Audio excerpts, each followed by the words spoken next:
de la Falla de l'Amistat, any 2013, xiqueta Beatriz de María i Ortiz.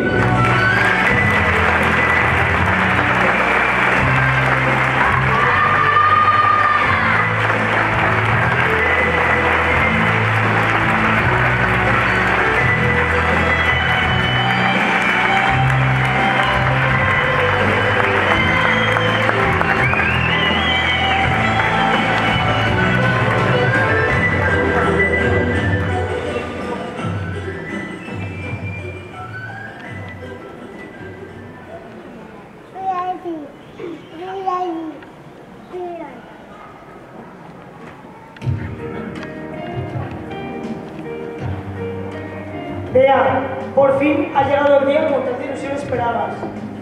¿Cuántas veces me has preguntado, mamá, ¿cuándo podré ser yo fallera mayor? Y yo te respondía, algún día, Bea, algún día. Y ese día llegó. Y rodeada de tu familia, este año 2013 será especial. Habrá dos personas que desde el cielo te acompañarán. Tu abuelito Manolo y tu yayo Domingo. Y verán lo guapa y contenta que estás. Los dos bien orgullosos estarán. Llevas en la sangre las fallas. Y desde que naciste, fallera eres. Siempre te encantaba vestirte de fallera, con el vestido de valenciana, y que te hicieran los moños, y ponerte los tacones. Y te podías pasar todo el día vestida de fallera que nunca te cansabas. Este año disfrutarás de las fallas de diferente manera.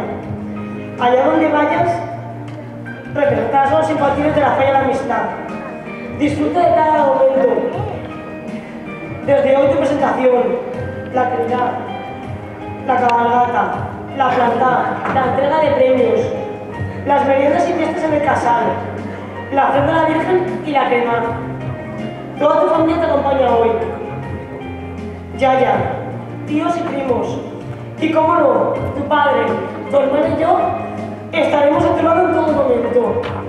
Y por último solo decir, visca les Falles, visca Valencia y visca la Falla mayor de la Falla de l'Amistat.